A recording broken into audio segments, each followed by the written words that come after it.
మన సంస్కృతి, మన సాంప్రదాయాలు ఎప్పటికీ మనతోనే ఉండాలి.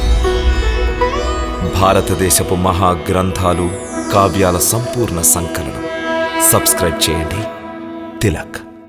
A wide range of LED lights for indoor and outdoor use. GR Lights make India bright.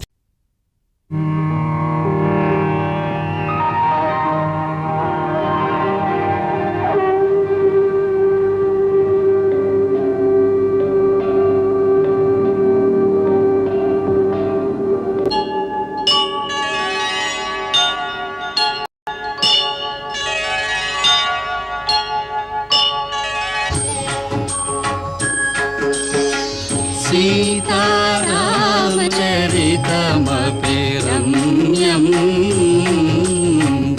मधुर मधुर शुभ श्रवणानन्दम्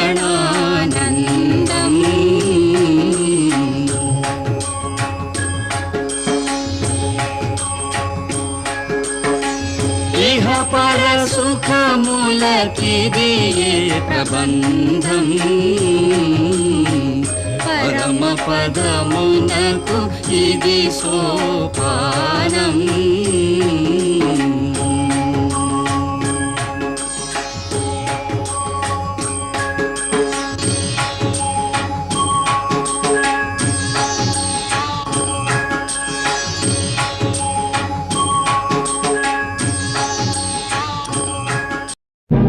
శత్రువుపై విజయము మేము ఊహించినంత సులభముగా తోచుటలేదు. మాతామహ, శత్రువు బలవంతుడు. నీవు మహాబలవంతుడి కంటే బలవంతుడవు. భీషణ విప్లవానివి దశానన. నీవు ఇంద్రుని వజ్రాయుధమును, శివుని త్రిశూలమును, విష్ణువు సుదర్శన చక్రమును ఎదుర్కొన్నావు లంకేశ్వర. అదే ఆలోచించవలసిన విషయము మాతామహ. ఆ వనవాసి రాముడు బాణమును నాపై సంధించినప్పుడు అతడు చతుర్ముఖుడైన బ్రహ్మవలే కనిపించినాడు. పిదప ధనుస్సును ఎక్కుపెట్టినప్పుడు అతడు సహస్రముఖములు గల విష్ణువు వలె కనిపించినాడు. పిదప బాణ ప్రయోగము చేసినప్పుడు అతడు రుద్రుని వలె ప్రళయంకురునిగా కనిపించినాడు. మాతామహ, మేము ఇంద్రుని వజ్రాయుధమును, శివుని త్రిశూలమును, ఆ విష్ణు సుదర్శన చక్రమును ప్రయోగించగా చూచి ఉన్నాము. కాని వాటికి రాముని బాణమునకు అగాధమంత భేదముంది. రాముని బాణముల గతిలో తీవ్రత ఉన్నది. ఎప్పుడు ధనుస్సు నుండి వెలువడుతుందో, ఎప్పుడు లక్ష్యాన్ని ఛేదిస్తుందో దేవతల దృష్టికి సైతం అది అంతు పట్టదు. మరి నా ఈ చర్మచక్షువులకు ఎలా గోచరిస్తుంది? ముల్లోకముల శక్తులు వారిలో ఇమిడి ఉన్నట్లు అనిపిస్తుంది. నేడు అతడు మాతో యుద్ధము చేయలేదు, కేవలం మమ్ము పరిహసించినాడు. ఎలాగంటే మనం బాలకునితో ఆటలాడి వారిని పట్టుకునినట్లుగా. ఇది ఒకందుకు మంచిది.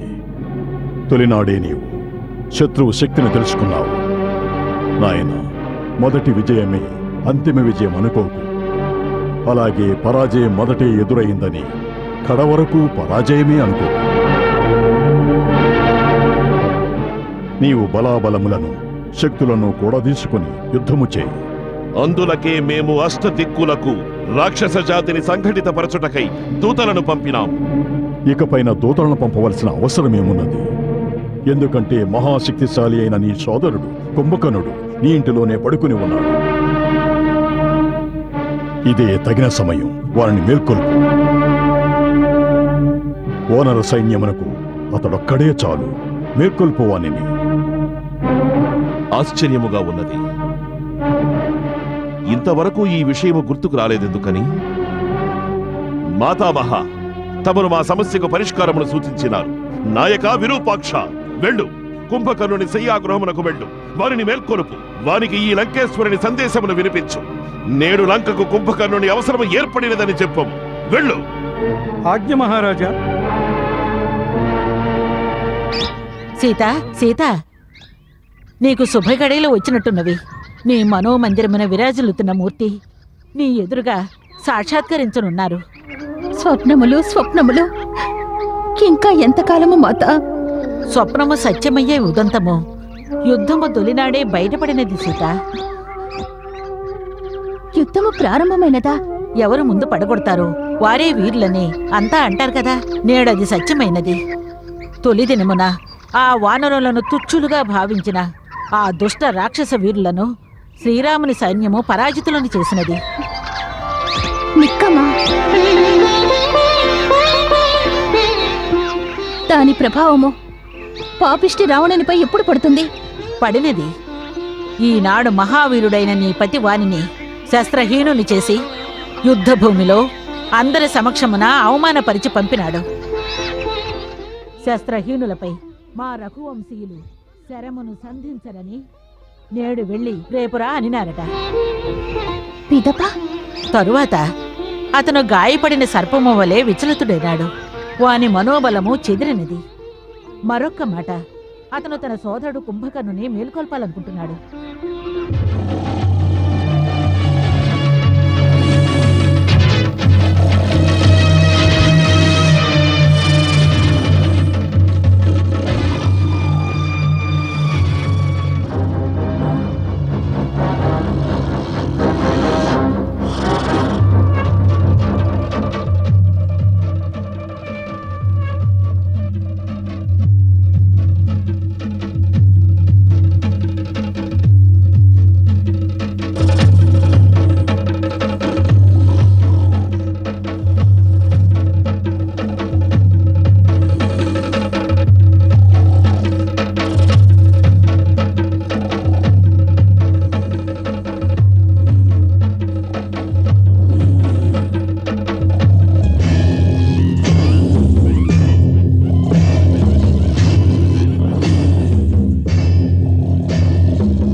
చెవి దగ్గరికి వెళ్ళి గట్టిగా వాయించండి.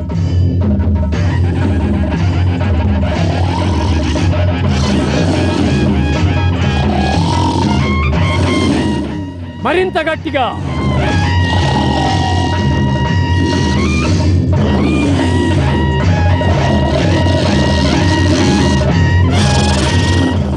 వాయించండి.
ఆపకుండా ప్రయత్నించండి.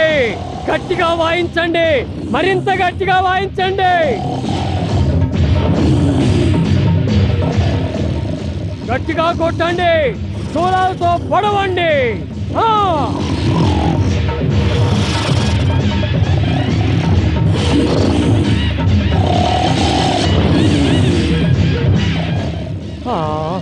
అలసిపోయాను. నాకు విపరీతంగా ఆకలి వేయుచున్నది. ఆకలి. మహారాజు కుంభకర్ణుల వారికి భోజన ఏర్పాట్లు చేయండి. ఆ ఘుమఘుమలకు మహారాజా వారు తప్పక మేల్కొంటారు.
మహారాజా, మహారాజా! సేనాపతి విరూపాక్ష, సమయానికి ముందే మమ్మల్ని మేల్కొల్పే సాహసం ఎందుకు చేశావు? లంకాధిపతి రావణునకు కుశలమేగా? చిత్తం మహారాజా. మహారాజు రావణులు కుశలముగా తమ మందిరములో ఉన్నారు. మరెందులకు? లంకకు ఏ ఆపద సంభవించలేదుగా? చిత్తం. ఇంతవరకు లంక సురక్షితంగానే ఉన్నది.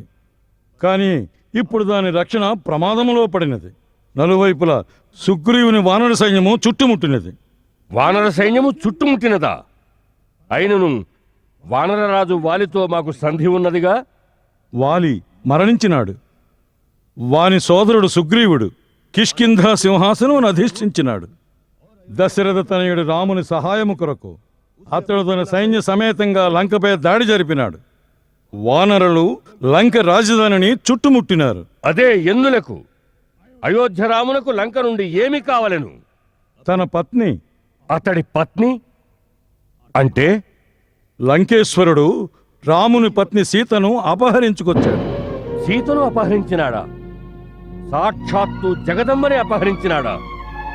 అట్టి దుర్బుద్ధి వాని మనసును ఎట్లు ఉద్భవించినది? వానికెవరు బుద్ధి చెప్పలేదా? చిత్తం. తమ సోదరుడు విభీషణుడు నిండు సభలో వారికి ఈ విషయం నచ్చచెప్పే సాహసం చేశాడు. అప్పుడు మహారాజు రావణుడు వారిని అవమానించి రాజ్యం నుండి బహిష్కరించాడు. ఏమి? శత్రువు అంతటి బలవంతుడా? నేడు రణభూమిలో రాముడు అతిహీనంగా లంకేశ్వరిని పరిహసించినాడు. మీది మిక్కిలి ఘోరావమానము చేసినాడు. శస్త్రహీనుని చేసి నీవు అలసినావు, నేడు వెళ్ళి రేపురా అని చెప్పినాడు. శస్త్రహీనులపై నేను శరణు సంధించినని చెప్పినాడు. మహారాజు రావణుడు తమ మందిరంలో తమ కోసం నిరీక్షిస్తున్నారు.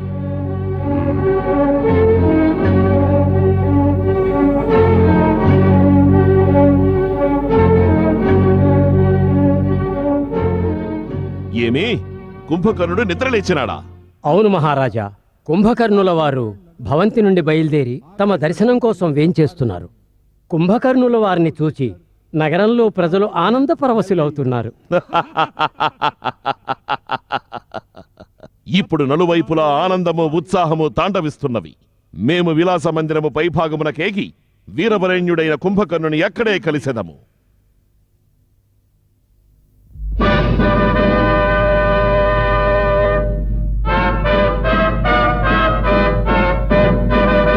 దీర్ఘాయుష్మాన్ భవ. మహారాజా, మాతో విరూపాక్షుడు విన్నవించినది సత్యమా? లంకలో వానర సైన్యము శిబిరములు వేసుకుని ఉన్నదట. పైగా లంకపై యుద్ధమేఘములు కమ్ముకున్నవట. అవును సోదరా, ఇప్పుడు లంకకు ముప్పు వాటిల్లినది.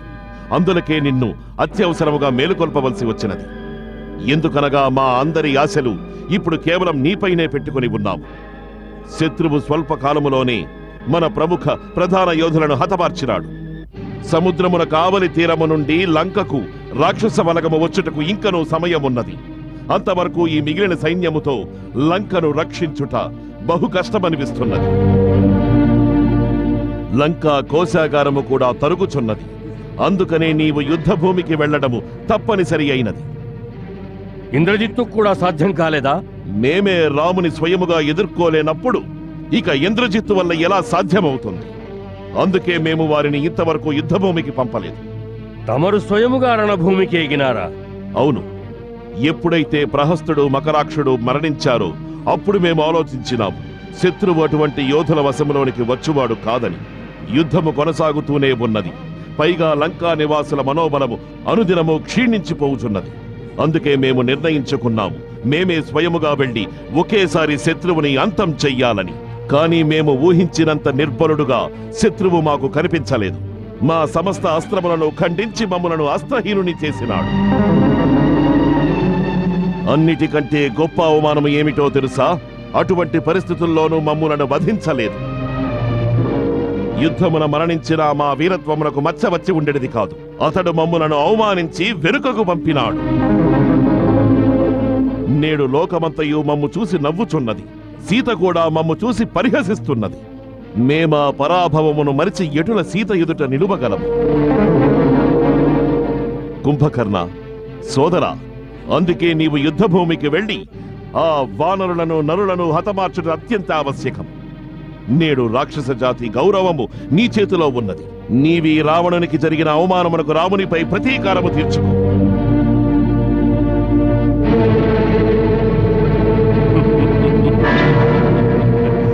త్రిలోక విజేత అయిన రావణునకు రణరంగాన శస్త్రహీనుడై, స్త్రీహీనుడై, అభిమానహీనుడైన పిమ్మట కూడా ఆ క్షణమున వాస్తవమునకు శ్రీరాముడెవరని తమ మనసున స్ఫురణకు రాలేదా? కుంభకర్ణ,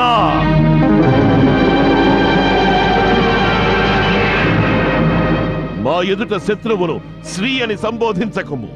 మహారాజా, కళ్ళు మూసుకున్నంత మాత్రమున సూర్యుని ప్రకాశము లుప్తమైపోదు. అతడు ముల్లోకములకు ప్రభు, సాక్షాత్తు శ్రీమన్నారాయణుడు. వారిని శ్రీరాముడనే సంబోధించవలే.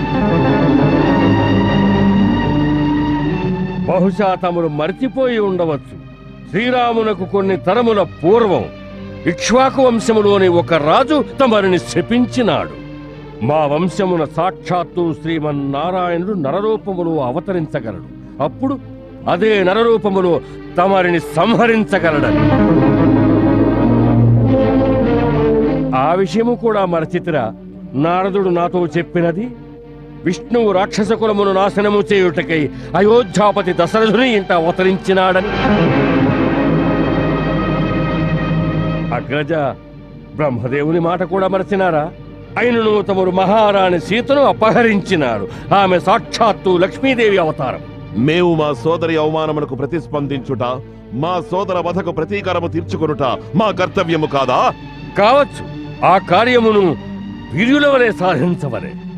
చోరుని వలె ఒక స్త్రీని హరించుట వల్ల తమ గౌరవము ద్విగుణీకృతమైనదా? శూర్పణఖ నాకు సోదరే. నేడు నన్ను మేల్కొలిపినట్లుగానే నాడు ఆ హీన కార్యము చేయుటకు ముందు నన్ను మేల్కొలిపి ఉంటే ప్రతీకారము ఎలా తీర్చుకోవాలో నేను తమకు తెలిపి ఉండేవాడను. రాజులకిది ఉచితం మాత్రమే కాదు, అవశ్యము కూడా. వారు చేయు ప్రతి మహోన్నత కార్యమును స్వామి భక్తి పరాయణులు మరియు మేధావులైన మంత్రుల సలహాననుసరించి చేయవలె. రాజు ముఖస్థుతి చేసే స్వార్థపరులైన మంత్రుల మాటలకు లొంగిపోకూడదు. అటువంటి నీచులు తమ కార్యసాధనకై రాజుతో సహా మాతృభూమిని కూడా శత్రువులకు అప్పగించగలరు. అటువంటి మంత్రుల గురించి శాస్త్రమిలా అంటోంది, విను. వినాశయంతో భర్తారం సహీతా శత్రుభిర్యుదయః విపరీతాని కృత్యాని కార్యంతి హీన మంత్రిణాం దాన భర్త మిత్ర సంకాశాన్ అమిత్రాణ మంత్రిని రహే వ్యవహారేణ జానీయః సచివాను ఉపసంహిత. కుంభకర్ణ, ఇది శాస్త్రమును వినిపించుటకు తగిన సమయము కాదు. ప్రతి విషయము వారి వారి పరిస్థితిని బట్టి సముచితముగానుంటుంది. అదియే నేను చెప్పవాలనుకున్నది అగ్రజ. తమరు ఉచిత సమయములో ఉచితముగా భాషించలేదు. నీతి చెబుతున్నది, పురుషుడు ధర్మ అర్ధ కార్యములను ఉచిత సమయములలోనే ఆచరించవలెను. ఎట్లనిన ప్రాతకాలమున ధర్మకార్యము, మధ్యాహ్నకాలమున అర్ధకార్యమును మరియు రాత్రులందు కామకార్యమును ఆచరించవలెను. ఈ మూడింటిలోనూ ధర్మమే శ్రేష్టమైనది. అనగా ఎక్కడ అర్ధ కామకార్యములు ధర్మ విరుద్ధమో అక్కడ ఆ రెంటిని ఉపేక్షించి ధర్మమునే అనుసరించవలెను. మంగళకార మంగళనాశ దశరథ రఘుకుల రాజకుమార